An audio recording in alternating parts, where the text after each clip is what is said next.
से ना रुके हम, मर्जी से चले हम, बादल सा गरजे हम, सावन सा बरसे हम, सूरज सा चमके हम, स्कूल चले हम, स्कूल चले हम, से ना रुके। નમસ્કાર વિદ્યાર્થી મિત્રો, હું મહેશભાઈ ખાંડલા શ્રી સનફ્લાવર વિદ્યાલય ખોલડિયાદ વતી આપ સૌનું હાર્દિક સ્વાગત કરું છું। આજે મિત્રો આપણે ધોરણ 10 વિષય છે ગુજરાતી, પાઠમો 16 છે।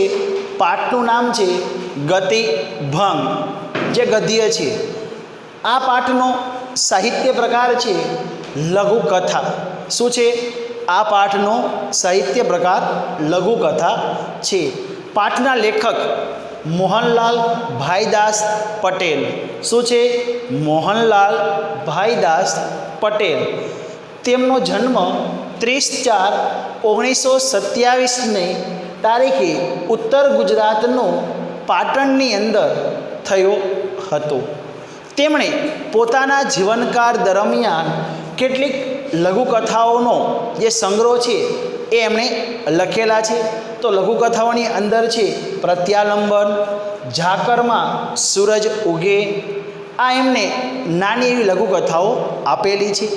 આ પછી તેમણે નવલકથાઓ છે, તો નવલકથાઓની અંદર બંધન, ડેડ એન્ડ, હાસ્ય મરમર અને લાંછન, આ તેમના નવલકથાઓ છે। આ સિવાય તેમનો એક ગ્રંથ જે પ્રવાસ ગ્રંથ એટલે કે પ્રવાસ નિબંધ, જેનું નામ છે ગુડ મોર્નિંગ અમેરિકા। આ ઉપરાંત તેમણે મોપાસાની શ્રેષ્ઠ વાર્તાઓ છે એમનું અનુવાદ નામનું જે પુસ્તક છે એ પણ તેમને આપેલું છે। આ સિવાય જે લઘુ કથા, લઘુ એટલે કોઈ પણ મિત્રો નવલિકા હોય, એ નવલિકા એટલે કે વાર્તા છે, એ વાર્તાનું લઘુ એટલે કે નાનું સ્વરૂપ, એ નાનું સ્વરૂપ અહીંયા લીધું છે। આખો એક કૃતિ હોય, હવે એ કૃતિ એટલે કે નાયક અને નાયિકા છે।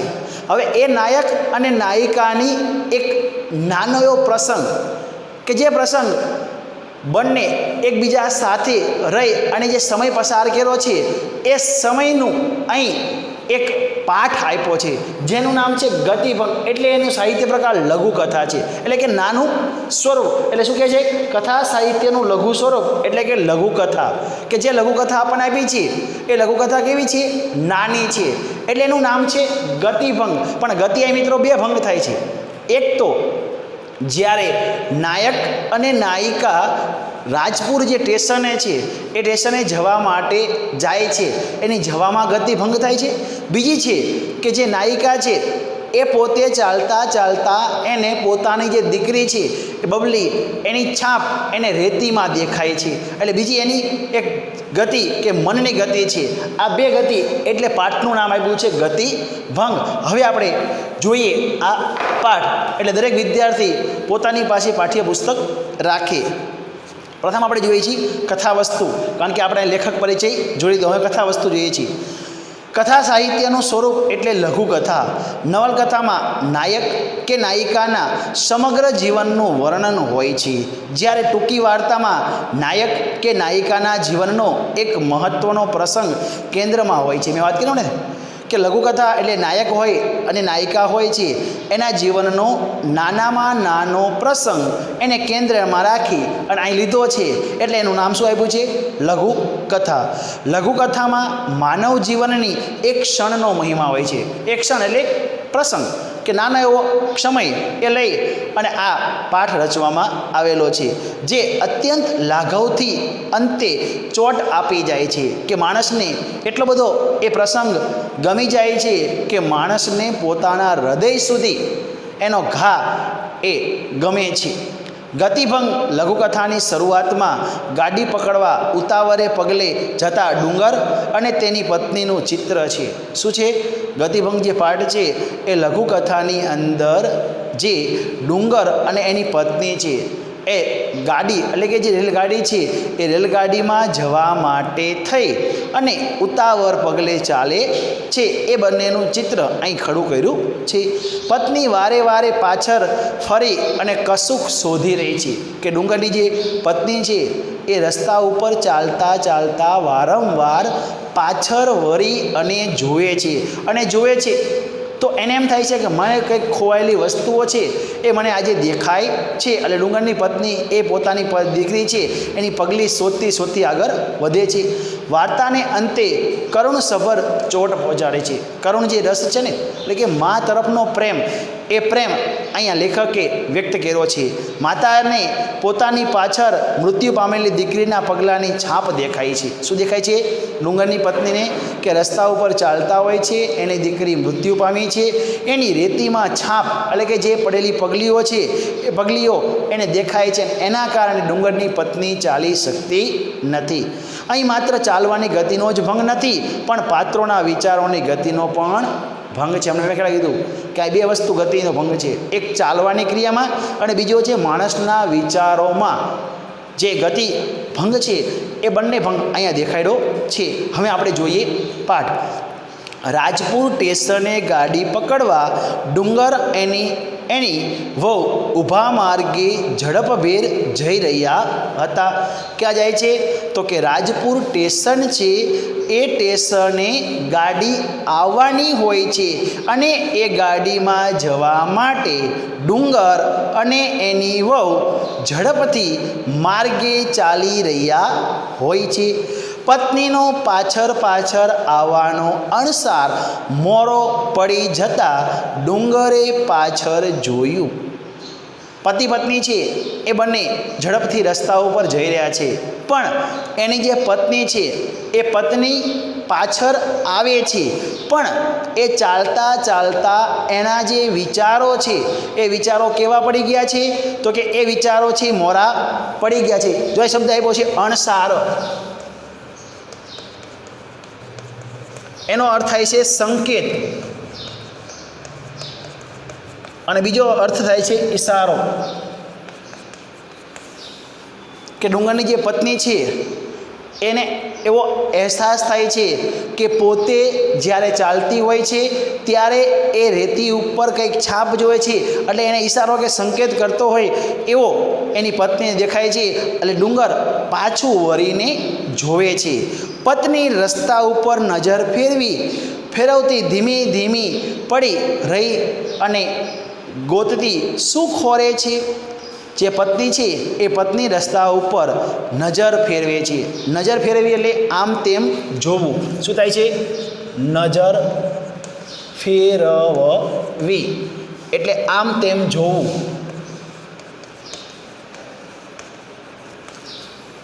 એટલે કે ડુંગરની જે પત્ની છે એ રસ્તા ઉપર ચાલતી હોય છે ત્યારે એની જે નજર છે એ નજર ચારેય બાજુ ફેરવે છે. એના કારણે પોતાની ચાલવાની જે ગતિ છે એ ગતિ ધીમી પડી જાય છે. આ જોઈ અને જે ડુંગર છે એ પોતાની પત્નીને કહે છે શું ખોરે છે? ખોરવાનો અર્થ થાય છે શોધવું, ખોરવું. એટલે ડુંગર એની પત્નીને કીધું તું શું શોધે છે? કાંઈ નહીં, પત્નીએ જવાબ આપ્યો ને ઝડપથી પગ ઉપાડવા પ્રયત્ન કર્યો.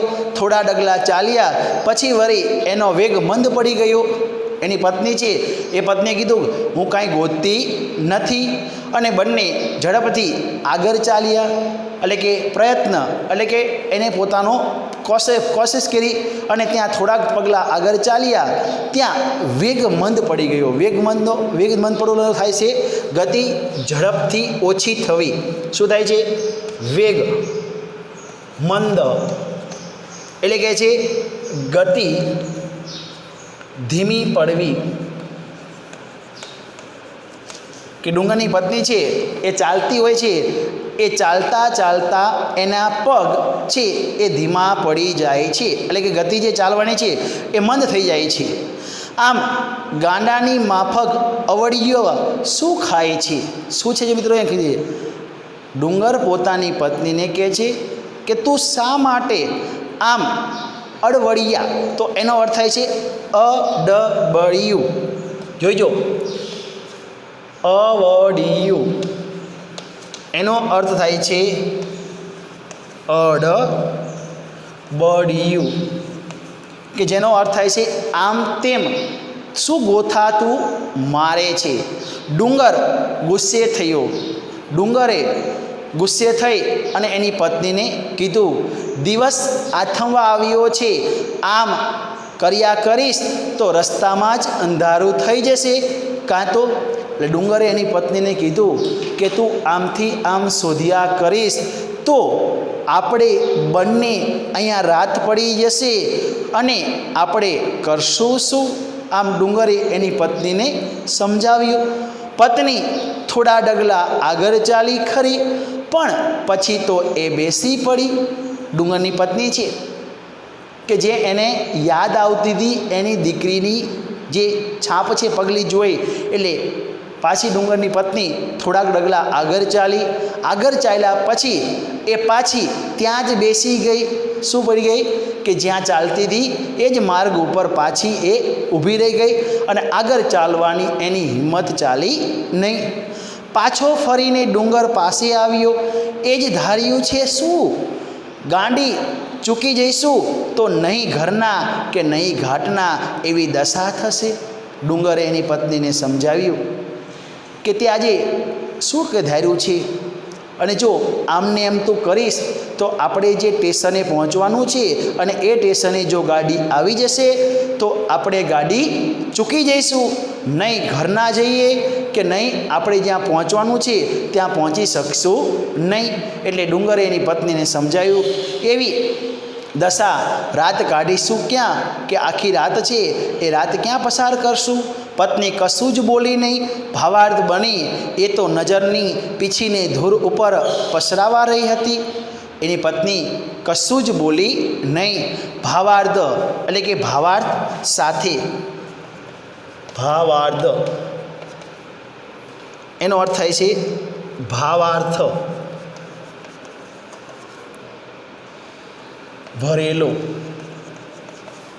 એની પત્ની પોતે એટલી બધી એનો જે પ્રેમ છે દીકરી ઉપરનો એ ભાવાર્થ બની અને પાછી પોતાની જે નજર છે એ નજર ક્યાંયને નાખી તો કે ધૂર છે એ ધૂર ઉપર પસરાવવી, એટલે કે હરવેકથી પંપારી, કે જે એની દીકરી છે એ દીકરીની જે પગલીઓ છે એને ધૂર ધૂર એટલે કે રેતી છે એ રેતીમાં એની પોતાની દીકરીની પગલીઓ જોઈ એટલે તેને પોતાના હાથથી એ પગલીની જે છાપ હતી ને એની ઉપર પંપાયું. કારણ કે મા છે ને એ માને પોતાની દીકરીનો પ્રેમ અહીંયા દેખાય છે.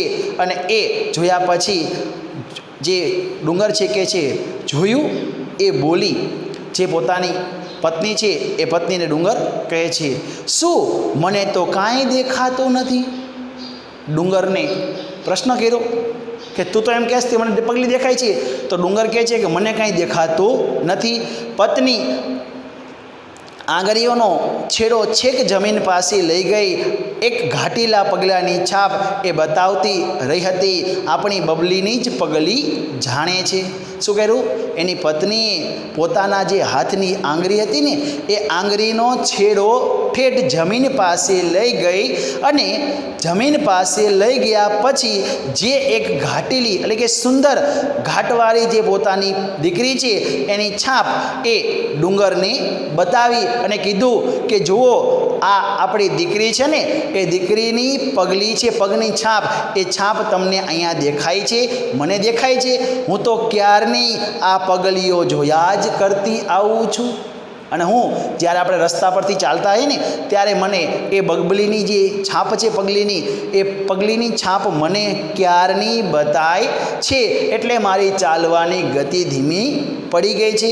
બરાબર એ જ પગલો આંગળાની બોર જેવી છાપ છે. એટલે પતિએ પણ ડુંગરે પણ કીધું કે વાત તારી સાચી છે, મને પણ અહીંયા જે આ પગલીઓ છે એની છાપ મને દેખાય છે. ગાંડી એવા પગલાં તો ઘણાય હોય. એટલે ડુંગરે એની પત્નીને જે પોતે જે માનો પ્રેમ છે ને એ પ્રેમ એ જોયા પછી એ તરફ આકર્ષાયેલી છે અને આકર્ષાયેલી હોવાથી ડુંગર પોતાની પત્નીને વાર્તા સમજાવે છે કે તું આવા શા માટે ગાંડા કાઢે છે, આવી પગલીની છાપ તો ઘણી બધી હોય, એટલે આપણે એવું ના માની લેવાય કે આ છાપ આપણી દીકરીની જ હોય છે. લે ચાલ, મોડું થશે. બાળકના પગલાંની છાપ જોઈ મૃત સંતાનની સ્મૃતિથી હાલી ઉઠેલી ડગી ગયેલી પત્ની પ્રત્યે સહાનુભૂતિ બોલ પતિએ કાઢ્યો. હવે એ બાળકી છે, એ બાળકીની જે છાપ છે રેતીમાં, એ પગલી જોઈ જે મૃત સંતાન એટલે કે પોતાની દીકરી મૃત્યુ પામી છે, એ મૃત્યુ પામેલી દીકરીની યાદ, સ્મૃતિ એટલે સ્મરણો એટલે કે યાદગીરી એને પાછી ઊભી થઈ અને એની પ્રત્યે જે હમદર્દી, સહાનુભૂતિ એટલે હમદર્દી છે એ બોલી અને પતિ ત્યાંથી આગળ અને પત્ની બંને ચાલે છે. પત્ની બેસી જ રહી એ બોલી ખેતર જવા અને આવવા આગળ દોડી જતી બબલીની પગલીઓ મારે હૈયે જડાઈ ગઈ છે. આ એ જ પગલી અને એ પગલીના બીબામાં પત્નીની નજર ઢળી હતી. શું પત્ની ઊભી ન થઈ?